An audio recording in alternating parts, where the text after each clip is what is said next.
Desde el capitalismo digital, lo neoliberal y las neurociencias, ¿qué es lo que comparten? Es reducir lo humano a una cifra, a una célula, a un dato, algo que se puede recolectar, a pensarnos como una recolección de datos. Entonces, ¿qué es lo que pasa? Que muchas veces nos empezamos a relacionar a nosotros mismos como si fuéramos objetos. Por más individualismo que haya, no hay singularidad, que no es lo mismo.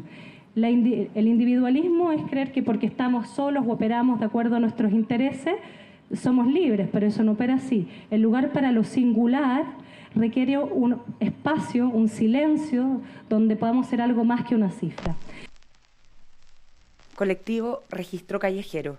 Coloquio de perros al exterior del Museo de Arte Contemporáneo, Santiago de Chile, el 27 de octubre de 2019 a las 13 horas. Habla Constanza Michelson. Yo quería hablar brevemente también de las palabras. Me parece que hay que entender que el modelo neoliberal no es solo un modelo económico, sino que es a estas alturas una civilización. Eso significa que es un gobierno de las conductas. Es una forma de cómo, digamos, de cómo miramos el mundo, de cómo nos relacionamos a las cosas, cómo nos relacionamos a los otros, pero también cómo nos relacionamos a nosotros mismos. O sea, lo que tenemos que entender acá es que esto no es solo un modelo económico que está afuera, sino que nuestras cabezas están colonizadas por una manera de entender el mundo. ¿Y cómo es esa manera? Una manera que opera bajo la premisa de la maximización. Mientras más es mejor, ¿no? Se está trabajando, y esto no es ficción, para vivir más, ¿no? En 7 años más, tuve la oportunidad de hablar con un científico chileno, me decía, esto es real, en 7 años más vienen pastillas, no una, varias, por supuesto que laboratorios privados, ellos no dicen que es para alargar la vida, pero finalmente sí, es para alargar la vida, ¿no? Es para atacar algunas enfermedades de la vejez, pero es para alargar la vida. Y uno se pregunta, es curioso, maximizar la vida, ¿sí? Pero al mismo tiempo la pregunta es por el deseo de vivir. Eso no es la misma cosa. O sea, alargar la esperanza de vida no es lo mismo que el deseo de vivir. Hemos estado todo este año hablando de suicidios, ni más ni menos que en el Costanera Center y en el metro, precisamente, ¿no? En lugares públicos, en el metro también, que es un lugar que representa el oasis chileno, ¿no? Es como nuestra marca a nivel mundial de infraestructura, ¿sí? Sin embargo, personas que piensan que vale la pena tirarse ahí, morir ahí, ¿no? Entonces, a donde voy es que el modelo neoliberal tiene una lengua, un lenguaje que se ha extrapolado más allá de lo económico, sino que a lo humano. El matrimonio entre el modelo neoliberal, las neurociencias, en mi opinión, y el capitalismo digital, es un matrimonio que finalmente tiene resonancias en la subjetividad, en cómo nos entendemos a nosotros mismos. Desde el capitalismo digital, lo neoliberal y las neurociencias, ¿qué es lo que comparten? Es reducir lo humano a una cifra, a una célula, a un dato, algo que se puede recolectar, a pensarnos como una recolección de datos. Entonces, ¿qué es lo que pasa? Que muchas veces nos empezamos a relacionar a nosotros mismos como si fuéramos objetos. Por más individualismo que haya, no hay singularidad, que no es lo mismo. El individualismo es creer que porque estamos solos o operamos de acuerdo a nuestros intereses, somos libres, pero eso no opera así. El lugar para lo singular requiere un espacio, un silencio, donde podamos ser algo más que una cifra.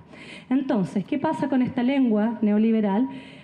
Pasa que las cosas, en la medida en que son cálculos, pasan cosas como lo que ocurrió ahora, ¿no?, con el alza del pasaje del metro, que fue el chispazo que encendió todo esto. Un panel de expertos dice que no. El lenguaje técnico es sí o no, no sí y no. Es binario, es binario. Cosas se pueden o no pueden. El panel de expertos, que no sabemos quiénes son, dice que no, entonces no. Y no al revés. La política sería pensar que un panel de expertos tiene que estar a nuestro servicio. ¿Cómo resolvemos este problema que tenemos? Y no al revés. Entonces, ¿qué ocurre cuando no hay política? No hay espacio para la singularidad, no hay espacio para el sujeto, no hay espacio para los cuerpos. La materialidad del pueblo queda afuera de ese lenguaje. Y cuando uno queda afuera, esto es lo mismo que en la psicología individual, cuando no hay espacio para ejercer la palabra, hay cuerpo. Hay estallido, hay paso al acto, le decimos eso en la psicología individual, que es lo mismo que un estallido. Hay cuerpo. ¿Y qué pasa cuando aparece el cuerpo? Bueno, tiene cosas oscuras y cosas muy luminosas, como lo que hemos visto. La presencia del cuerpo otra vez nos recordó el deseo. Se corporizó el deseo otra vez. Nos acordamos que entonces podíamos pensar otras cosas. Nos acordamos que podía haber imaginación, que no es lo mismo que la fantasía. Hago esta breve digresión, que es que en el lenguaje, ¿no?, de la técnica, donde más es mejor, donde todo se trata de maximizar, alargar la vida porque sí, no la vida para qué, ¿no?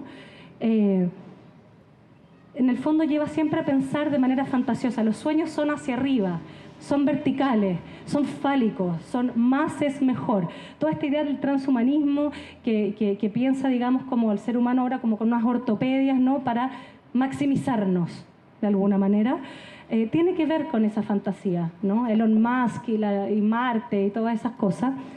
Pero la imaginación es lo que se pierde. La imaginación va a ras de suelo, es con los cuerpos, es con límite necesariamente. Cuando está el cuerpo presente hay límite. Las cosas no son sí o no, son sí y no, son ambiguas. Y eso es lo que ha pasado ahora en la calle. Hay alegría, hay miedo también, hay rabia, hay sí y no, hay de todo, si ustedes quieren. Hay campo para la ambigüedad, pero también nos vuelve a sensibilizar, porque el lenguaje, y con esto termino, el lenguaje binario de la racionalidad técnica en el fondo anula la posibilidad de lo ambiguo. Les insisto, las cosas son sí y no. Cuando nos encontramos de vuelta, cuando está el cuerpo presente, nos acordamos del deseo. Y yo creo que, bueno, hay cosas que nacen, grandes cosas salen de chispas de deseo, que es lo que aquí veo.